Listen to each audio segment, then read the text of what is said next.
What it do, YouTube, man? It's your boy Galaxy Uploads here, man. Coming back at it again with a banger upload, man. Reaction. Here today, we reacted to Through True Roommate Horror Stories Animated. If you guys want to check out the original video, it's down in the description down below. If I got some snacks, man, I highly recommend these snacks, man. These candies right here, busting. In the first year of college, I had a roommate whose name was Jack. He was on a scholarship. He was brilliant, but extremely shy. He hardly talks. Whenever I tried to talk to him, he never spoke up. After a few weeks together, we got to know each other better. He told me a single mom raised him. She later died of a drug overdose when he was 12. Damn. He was adopted by an older man who had just lost his family to an accident, and he told me all the man ever did was stare at cars and fix them all day. The man died a few weeks before he came to college. God damn! He loved planting, but most of his crops died before they even matured. He always seems to think he is full of bad luck. He was severely bullied in high school and was often called names. Unfortunately, Damon, who attended the same high school with him and was one of his bullies, was also in college with us and also stayed in the same dorm. Damon had a roommate too, Fred. They were typical bad boys. Jack tried his best to avoid Damon, but he couldn't. When Damon found out Jack was in college with him, he started spreading rumors about I would say y'all use these right here, bro. In high school. Don't People jeopardize. started calling him names and teasing. Don't jeopardize, bro. Forget everybody, man. school, Forget anybody who all want over to talk again all for that him. shit, bro. He would wake up early to take his bath to avoid coming across anyone. Of course, I would intervene from time to time and threaten to file a complaint if they didn't stop. One time, Jack was in the bathroom when Damon and Fred decided to tease him. They took his towels and clothes and told him to walk back naked to his room. I had to call the dorm supervisor, who came to his rescue. Damon and Fred had gone out to party with their girlfriends one night. Why haven't they been expelled, bro? Unfortunately, on their way back, they had an accident and no one survived. It was a very tragic incident. Karma. Out of here. The police started investigating the accident. They realized someone had tampered with the car's brakes. It was later discovered that Fred fought with Mike at the party. Mike was a senior. He was very popular and well known for his naughty behaviors. The police arrested Mike for questioning, and the school expelled him immediately because he was already on probation. Everyone had forgotten what happened, and we moved on. Up until one night, I woke up suddenly, and everywhere was dark. It came as a shock to me because Jack never sleeps with the light off. I called out his name, but there was no response. I stood up to get the light when I had a spine-tingling feeling as if someone was behind me. I immediately switched on the light, and to my surprise, he was sitting at the edge of his bed. "Were you just behind me, Jack?" I asked. "No," he answered coldly. "Why aren't you sleeping, and why was the light off?" He didn't respond. Instead, he laid down and slept. I was a little scared. That boy was hunting. I guarantee you, Jack was the one that caused that break, people to die. Hey, man, don't be bullying everybody, bro. I'm telling you, some people can't take that type of pressure, bro. You go ahead and do it if you want to, man. You might. I have some warning. Mumbled some words, but I couldn't hear him, so I decided to go back to sleep. I closed my eyes for 2 seconds, and Jack switched off the lights again. I quickly switched it back on and told him I needed the light. That night, I didn't sleep much, so I decided to write a complaint letter to the school the following day. I wrote about how I thought he needed help. That was the first time he acted weird. I would often catch him talking to himself, hiding things, and one time I saw him cackling.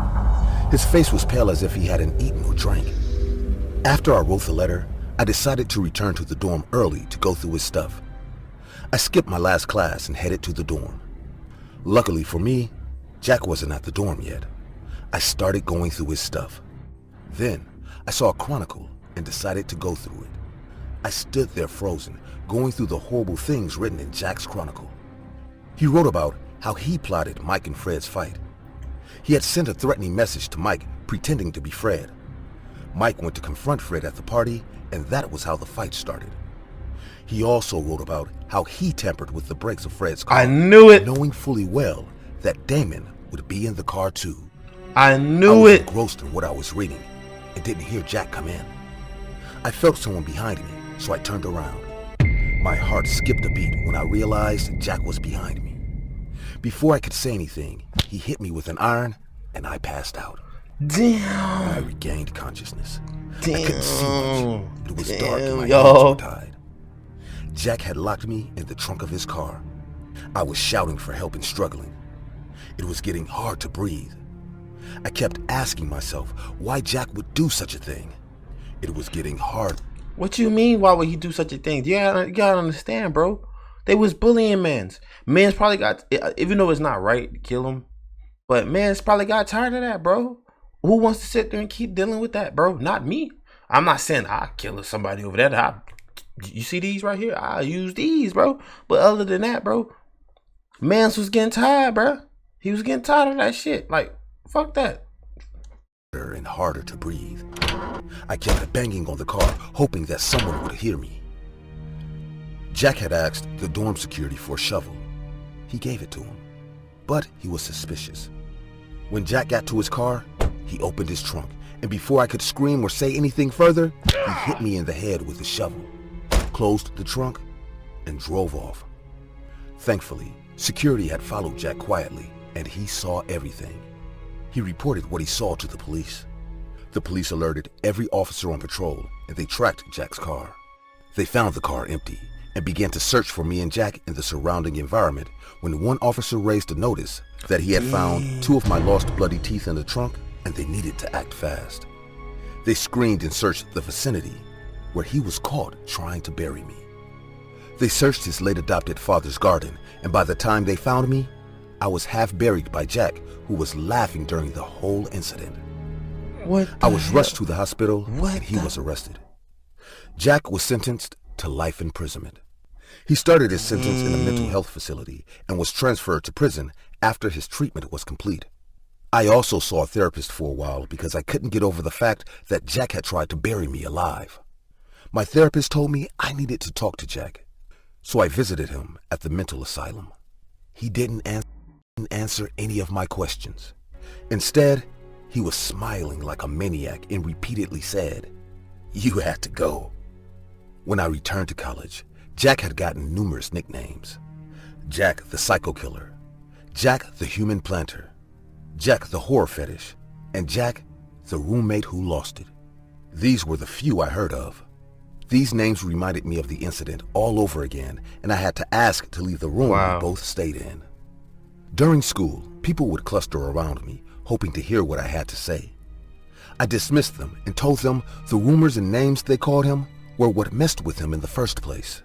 Exactly, man. Y'all the one that fucking did that shit, bro. Because I couldn't get over the fact that Jack had tried to bury me alive, and I could have been the manure for his garden because he loved to plant and couldn't see another of his newly planted crops die, so I had to go.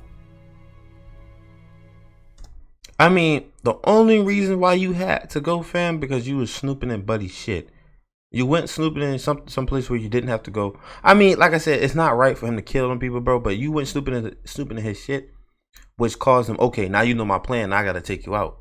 You know what I'm saying? Because now he's saying like he feel like, oh, you can't be trusted. Now I gotta for him to kill you. You know what I'm saying? So I can protect my ass. But I see like you fucked yourself with that, bro.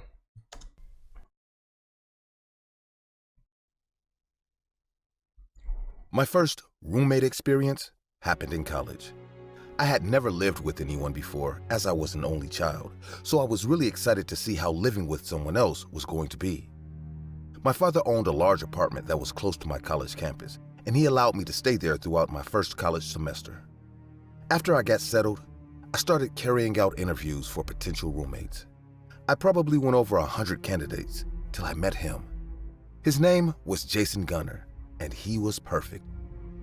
During the interview, I noticed that he was very polite and well-mannered.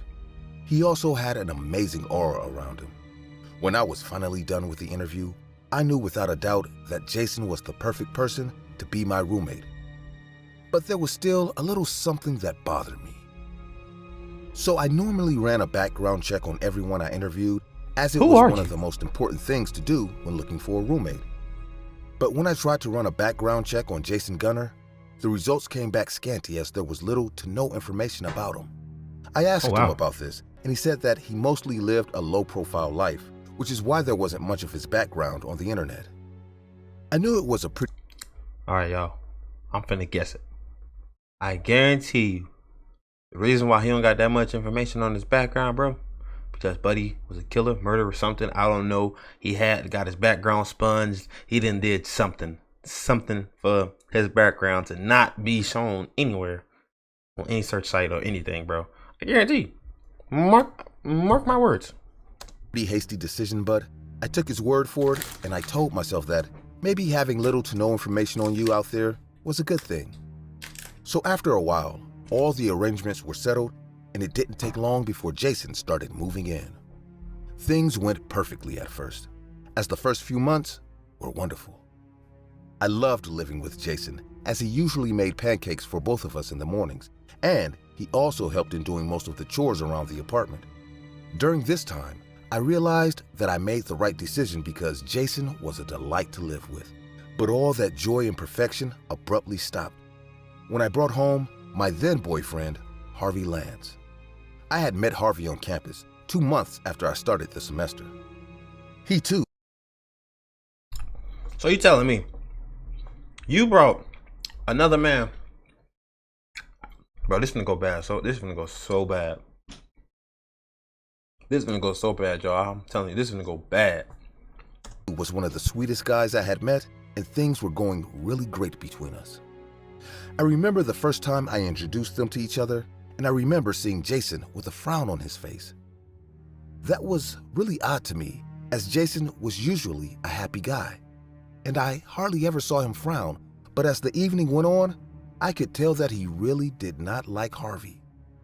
Now, there was no reason for Jason not to like Harvey, as I was present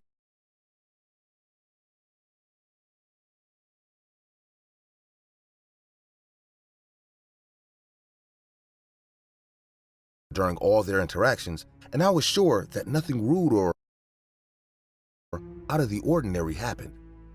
I eventually came to the conclusion that Jason was just a little jealous. A little jealous?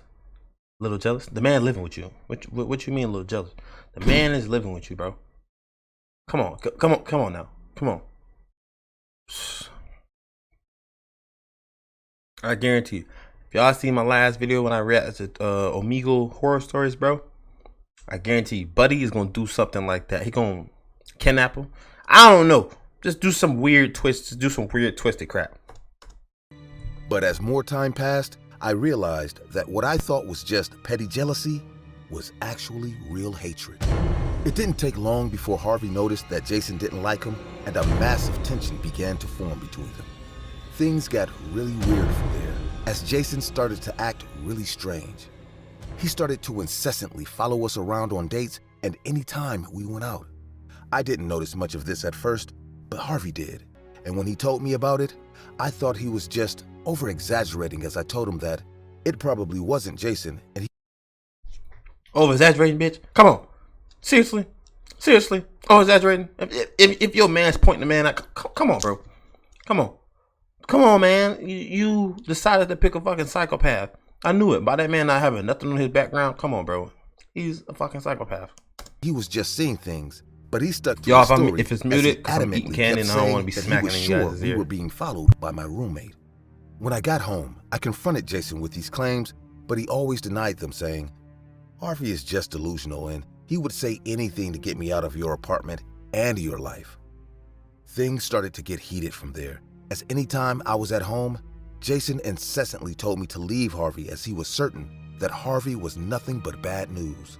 And the same thing was happening at school, as anytime I was out with Harvey, he always told me to kick Jason out of my apartment, as he was sure that there was something really wrong with him.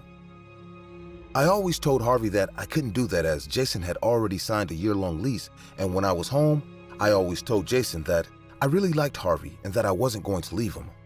I thought that settled things, but everything just escalated from there. Things weren't going really great at home, as the nice Jason I once knew was no more. He was now constantly rude to me, and he always locked himself in his room every time I was in the apartment. Things weren't also going too great at school either, as Harvey was too annoyed that I still hadn't kicked him out. It took a while, but I eventually couldn't take it anymore. I was in my first year of college, and these two people were just bringing additional tension into my life.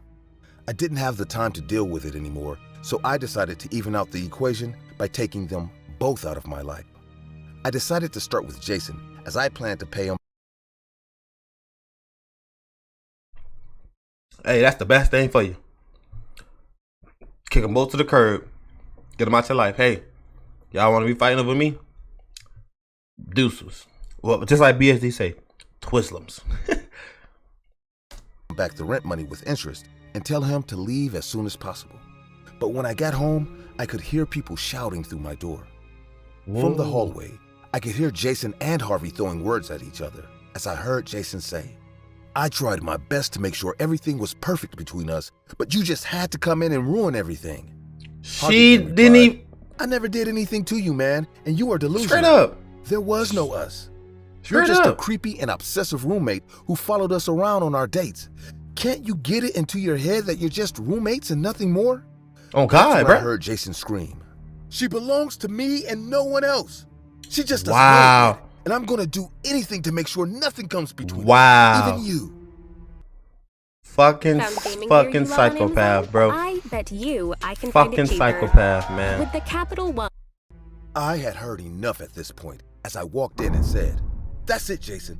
You're a totally different person now, and to be honest, it's frightening, so I need you to leave."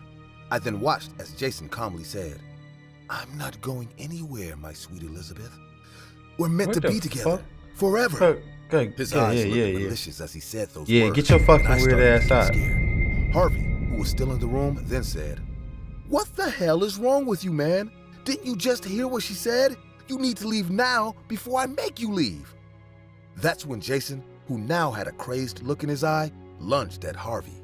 They fought viciously for a while before Harvey managed to knock Jason off his feet. Jason fell to the floor, and Harvey turned to me and said, "You need to call the cops now, Elizabeth. This guy is crazy." I started to look for my phone, but before I could find it, Harvey, who noticed this, decided to come help me. But as he started to walk towards me, I watched in horror as Jason, in a fit of rage, angrily pushed Harvey. Harvey tripped and fell head first into a glass center table. The impact was hard as the glass broke, and I noticed Harvey wasn't moving anymore. It took me a while before Wow. it dawned on me, but I knew without a doubt that Harvey was dead. It was an accident, as I knew Jason didn't mean to kill him, but Shut the was fuck still up, the one bitch. He's a pushing. fucking... Bro, come on, bro. It was an accident. It was a fucking accident, bro. After this man just literally said, "Bitch, we're gonna be together forever, bitch." Like she doesn't know that yet. Come on, bitch. Come on, bitch. I managed to find my phone as I called 911. But as I dialed the number, Jason immediately took the phone away from me. So I screamed, "What are you doing, you psycho? We need to call the cops." Jason, who now had a look of terror in his eyes, said, "No, you can't do that. I can't go back to jail again." I could feel the tears running down my cheek as I said, "So what do you want us to do, Jason? Harvey's dead. I know you didn't mean to, and it was an accident, but we still have to call the cops." Jason then said, "They won't believe me. They never do." He then walked up to me and hugged me in a messed up attempt to comfort me as he calmly whispered in my ear, "Besides, even if it was an accident, a part of me had to do this. I am willing to do anything to keep you with me, my sweet Elizabeth."